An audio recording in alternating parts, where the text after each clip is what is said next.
No, the main topic. You want me to do the main topic? I'm just interested in doing the case study. The main topic is quick anyway. So the New South Wales... The head of production is laughing. That's not a job. Her job is here to do videography. I can't believe she's doing that. So we should have like a laughing track in the background. So the New South Wales bullying regime has been This isn't part passed. of the case study, is it? No. And it came into effect the 1st of July 2025. So there's a whole lot of like WHS amendments. But the key stuff about bullying was that the New South Wales Industrial Relations Commission, which only applies to employers under state-based awards, now has a lot more powers in relation to stop bullying orders. So they can order damages of up to 100,000. And there are penalties for companies and individuals who breach these stop bullying orders. Now, can I just say, isn't this just complete nonsense? Now we've got a state that has two different sets of law for their own people.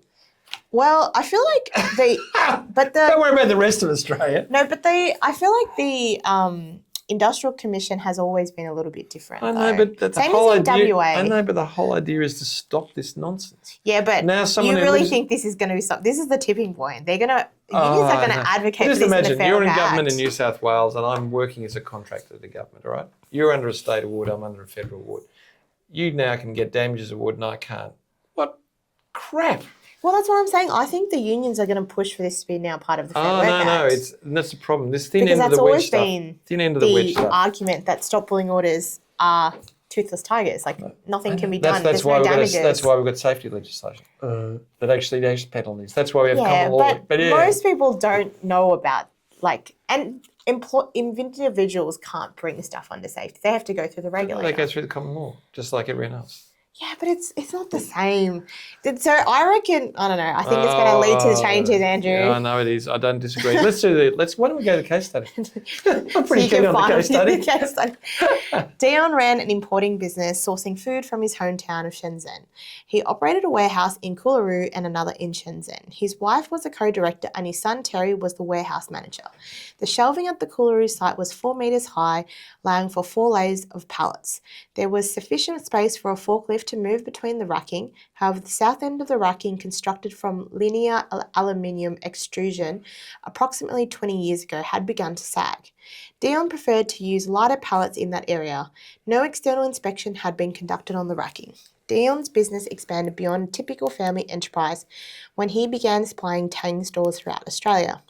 To address, one of my favourite stores. Yeah, they're great. They're To address talent shortages, he hired Chinese students on short-term visas that allowed them to work in Australia for 6 months.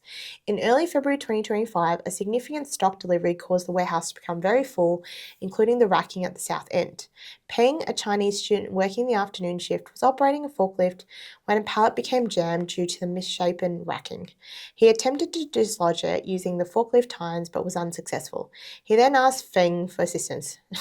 Very creative, Peng and Feng.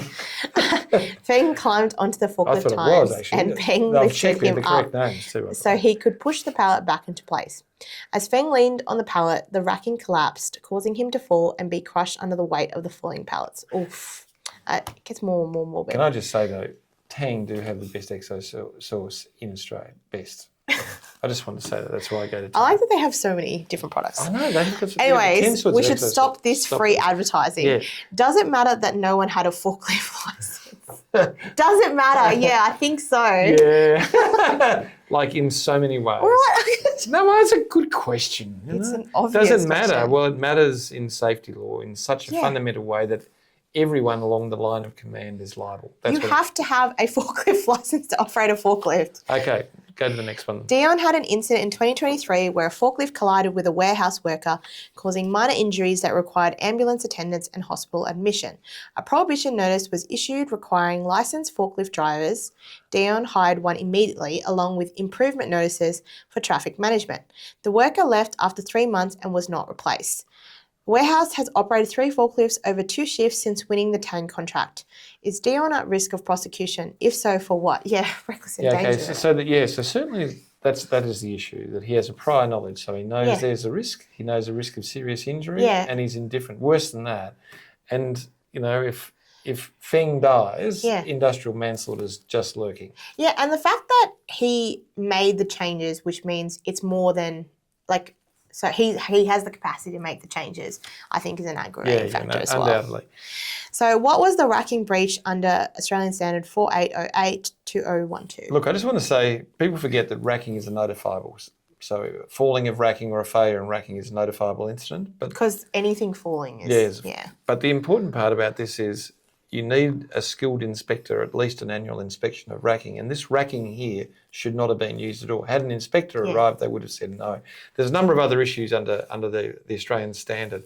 What I can say is the failure to inspect is critical and would elevate this from a primary breach duty to a very significant reckless endangerment breach. And I guess the last part is... last part is we jumped a lot there. Who else could be liable? And the answer is, you can see at the beginning, this is a family business where there's the other director, warehouse managers, directors, wife, son, all those things.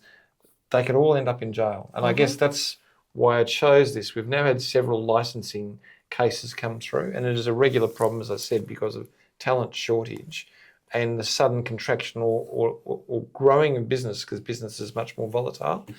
Please, please, please use licensed people. All right? I'll read more next week. And thank you very much. Give us a thumbs up. Bye. Cheers. Bye-bye.